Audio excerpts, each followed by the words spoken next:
Chapter 3. He Learns a New Language. In the morning, little John felt nearly as well as ever. Save for the bump on his head, which was better, all his swellings had gone down during the night, and the ugly bruises had almost vanished. There was hardly a sign of the scratches that had marred his hands and face. He could walk easily. "I can't understand it," Mary Bean said at breakfast. "I never saw anyone heal so fast. I've heard of fast healers, but—" "Oh, it's only our special bean liniment," Thomas said lightly, carefully hiding his own surprise. "John, it's an old Indian concoction, supposed to cure everything but poverty and rabies. If it wasn't for the poverty restriction, I could sell it in the shop and make a fortune on it." "Aw, Dad," Brooks began, but Sally said brightly, "Why don't we rub some on John's head? Maybe it would bring back his memory." Little John laughed. He knew she meant it, which made it all the funnier. The others laughed with him, then looked at him curiously. Thomas Bean said, "It's good to hear you laugh, John. That means your voice will be coming back soon, as well as your memory. Then we can locate your folks." He paused, frowning. "What I can't understand is why there was no mention of you on the radio this morning. Ordinarily, in this mountain country, if anyone gets lost, you hear about it first thing on the local station, and search parties go out. But there wasn't a word." Mary Bean murmured, "I hope it wasn't like what happened over beyond the Gap last summer." Brooks said, "John, some tourists drove off the mountain, but nobody even knew about it for a week. Some hikers just happened to stumble over their car. Everybody in it was stone dead." "Brooks," his mother said despairingly, "you shouldn't—" "Oh, he didn't wander off from any wrecked car," Brooks told her. "I know. I asked him about it while we were getting dressed. John doesn't know any more about cars than he does about money." Thomas Bean blinked. "Is that true, John?" "Yes," said little John, speaking his first word of English. "He spoke!" Sally cried, delighted. "Maybe some of the liniment got on his tongue." Neither Thomas nor Mary laughed. They glanced at each other, their eyes shadowed with questions. Mary Bean said, "Thomas, I'm not going to church this morning. Why don't you go on with Brooks and Sally and sort of nose around?" Okay, I follow you. I'll see what I can pick up," without saying anything. "Right. Now, Brooks," she said, "you and Sally listen to me carefully. I don't want either of you to mention a word about John to a soul. Understand?" "Yes, ma'am," said Brooks. "I'm not dumb." "But why shouldn't we mention him?" Sally asked. "I think John's nice, don't you?" "Of course he is, dear, and we want to protect him. Remember how Mr. Gilby was last night?" "Oh, him!" Sally wrinkled her nose in distaste. "So you see how it is, dear. There are too many things about John that people like Mr. Gilby can't understand, and they could make all kinds of, well, difficulties. Will you promise to keep John a secret?" "I promise, Mommy." "That's my girl," said Thomas, smiling at her. "Better get ready, you two. We don't want to be late." When they were gone, Mary Bean went to the radio and turned it carefully to the local station. She listened to the next news report, then shook her head. "Do you know about radios?" she asked. Little John was not deceived by the casual tone of her voice. The question was important to her, for behind it were those troubling thoughts about cars and money. "Yes," he replied. Then he remembered the politeness word and said, "Yes, ma'am." "Wonderful," she exclaimed. "It's coming back. Is it hard to talk?" "It is hard now, but it is coming." He liked her bright hair and her quick blue eyes that were almost green. Sally looked much like her, but Brooks resembled his father. "Well, we'll take it easy," she said. "Maybe I shouldn't talk to you at all for a day or two. You may have a concussion or something. I don't know too much about those things, but you've still got that bump on your head. Does it hurt this morning?" "Only when I touch it. Please, talk. It helps." "Okay, we'll talk up a storm. I'm the biggest talker in 7 counties. When I have the chance." She laughed. "Poor Thomas is too busy trying to keep the money coming in to listen to me half of the time." "Money?" he said. "Why?" There we go again. Money. You must know what money is. Everybody has to have it. You can't eat without it.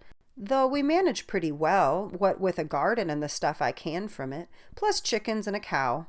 They call this place a farm, but no farmer could possibly make a living from it these days, no matter how hard he worked. And we all work hard.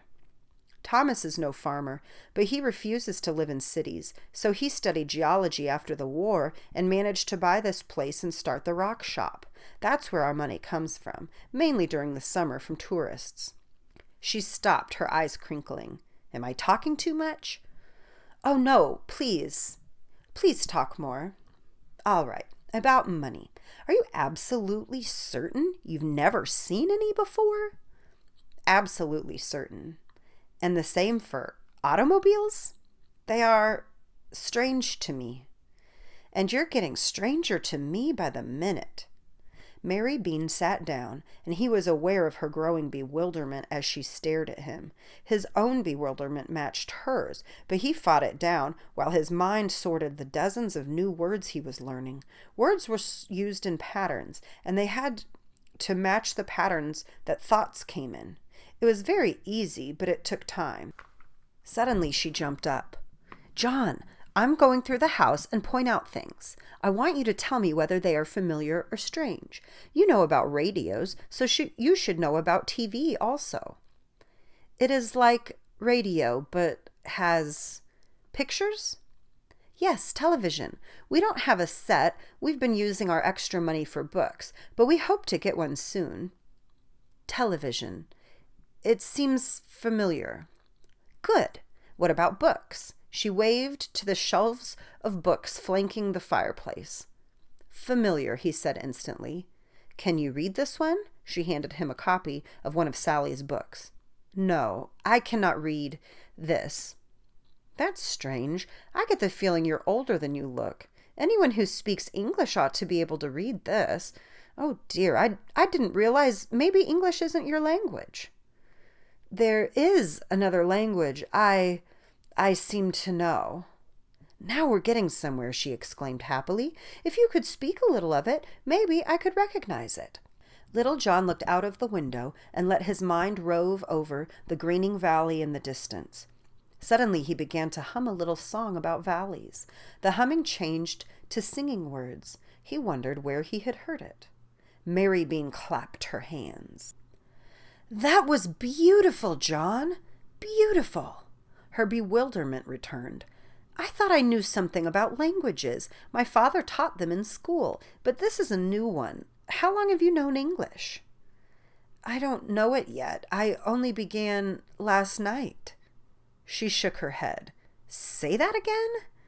I am learning it from you now, he said, and instantly wondered if he should have told her. She didn't believe him. It was strange that she couldn't understand thoughts, even strong ones, but nobody here seemed to be able to, only the animals.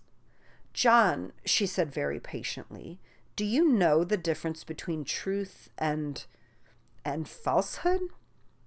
Truth? Falsehood? Truth is right, he managed to say. Falsehood is not truth. There is another word for it, but you have not spoken it yet. The word is lie, she said softly. When you are not telling the truth, you are telling a falsehood, a lie. His chin quivered a moment, then stiffened. You think I am not telling you the truth, but I must. You are as strange to me as I am to you. Yesterday, in the morning, I woke up on a mountain, far away from here. I hurt all over. I felt as if I had fallen. I did not know my name until last night when you asked me. Everything was strange. The mountain, the trees, everything. Only the deer. He stopped, all at once aware of the dog he had glimpsed last night. The dog was thirsty. It was almost a hurt to feel the dryness of its throat, the craving for water. He told Mary Bean about the dog, but she shook her head. Oh, I am sure he was taken care of. Thomas wouldn't forget Rascal. Anyway, how could you possibly... But he did forget the water. How could Rascal think a lie? John! There was something like fright in her eyes. Are you trying to tell me that you can... She shook her head and said, We'll go out to Rascal's pen and see. They had started through the doorway when they heard a car coming down the road. Instantly, she drew him back inside and closed the door. They stood waiting for the car to pass. It slowed, then went on. The Johnsons, she said. They would have stopped if they'd seen us. Thank goodness they didn't. Almost in the same breath, she said firmly, Rascal will have to wait. John, I'm going to cut your hair, and I'm going to give you some different clothes to wear. I hope you don't mind, but I want you to look as much like other boys as possible. It's terribly important. I don't mind, he said, giving Rascal a quieting thought. I'm sorry to make so much trouble. I don't mind it in the least. In fact, if I can only get used to you, I believe I'm going to enjoy this. But getting used to you... She got scissors and a comb and started to cut. She found the nearly hidden clip holding his hair together at the nape of his neck. Oh, she gasped. What workmanship! Thomas will be interested in this. She put the clip carefully aside and very expertly cut his hair. I'm the family barber, she explained. You'd be surprised what it saves. Costs $1.50 in town and nearly double that in cities.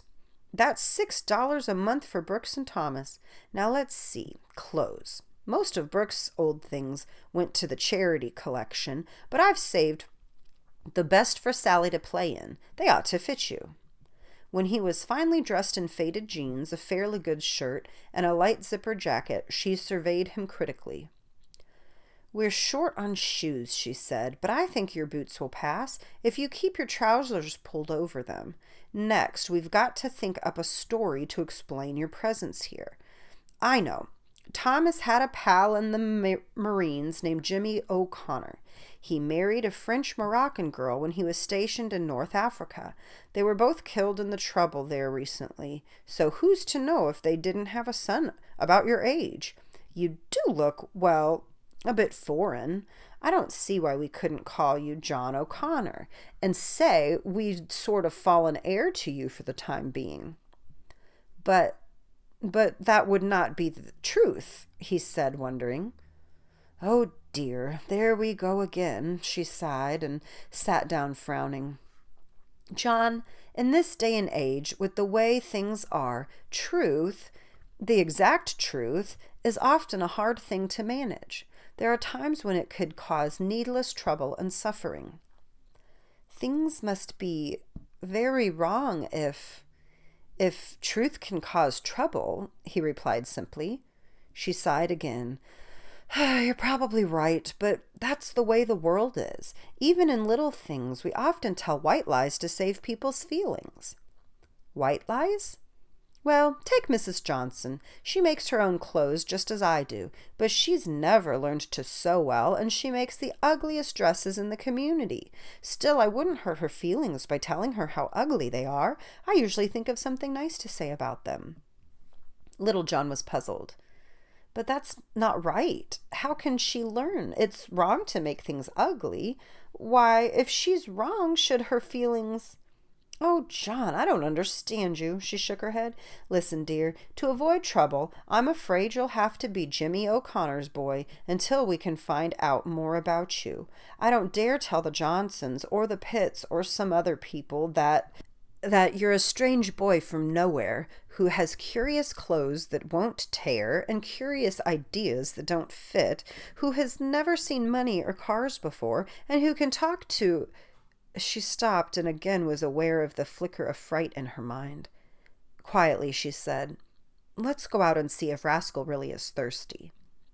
Rascal was a huge brown mongrel with a wide head and heavy jaws. He snarled as they approached the enclosure and lunged to the end of his chain. The iron pan that held water was empty. Mary Bean frowned at the pan. She turned on the hose and filled it from a safe distance. Rascal quieted and drank greedily. How you ever knew about that pan, she began. Anyway, I'd better warn you about Rascal. Thomas is always picking up stray dogs and trying to train them, but this creature was a mistake. He won't let anyone but Thomas go near him. We've got to get rid of him. If he ever broke that chain, he won't hurt you. I happen to know better. He's as vicious as they come, and even Thomas— No, don't open that gate! He hardly heard her, for he had slipped quickly through the gate, and all his attention was on Rascal. He held out his hands, and the big dog came over to him, uncertain, then whining in sudden eagerness, trembling. As he spoke silently, he could feel the blackness and the lostness fade away from the brooding creature that now sprang happily upon him. Thomas Bean, returning, glimpsed the two from the foot of the lane. He sent the truck roaring up to the house and jumped out, calling, "Hey, you crazy kid, get out of there before—" His voice died with recognition. Shaken, he limped over to Mary, followed by Brooks and Sally. "Didn't know him with a haircut and those clothes," he muttered. "Lord preserve me. How did he ever make up to Rascal?" "I'll try to tell you later," she whispered, "but you won't believe it. Incidentally, I've decided that he's Jimmy O'Connor's boy. We've got to explain him somehow." Thomas nodded slowly. "Jimmy O'Connor is a good choice. Be hard for anyone to check up on it." "Did you learn anything at church?" "Not a thing. I was surprised to see Gilby and Emma there. They don't belong to our church." "They must have come with the Macklins. They're related, you know." "Well, the Macklins were all there. They sang as loud as anybody, and they looked well fed on bean hams." "Thomas, you don't actually know that they stole our hams last fall." "No, I certainly couldn't prove it. Anyway, I drove through town afterward, listened around a bit, and got all the papers I could find. Atlanta Journal, Asheville Times, and a couple others. There's bound to be something in one of them about a lost boy." "Want to make a bet on it?" "But Mary, he had to come from somewhere." Little John called from the enclosure, "Please, may I take Rascal out? He hates the chain." "Why, say, you're getting your voice back," Thomas exclaimed. "You're really progressing, young fellow. I don't know how you made up to Rascal, but I think you'd better leave him where he is. He promises to be good." "Oh, he promises, does he?" Thomas chuckled. "Well, some dogs can break promises the way people do. Maybe tomorrow." Little John turned away to hide his disappointment. "He doesn't understand," he silently told Rascal, "but he will. Be patient, and tomorrow we will play together." He heard Thomas say to Mary, "Thank heaven he's able to talk to us. Seems like a pretty bright kid, so it shouldn't be too hard to find out a few facts about him." "Thomas," Mary whispered, "I have something to tell you about his speech. Get a double grip on yourself and come into the house."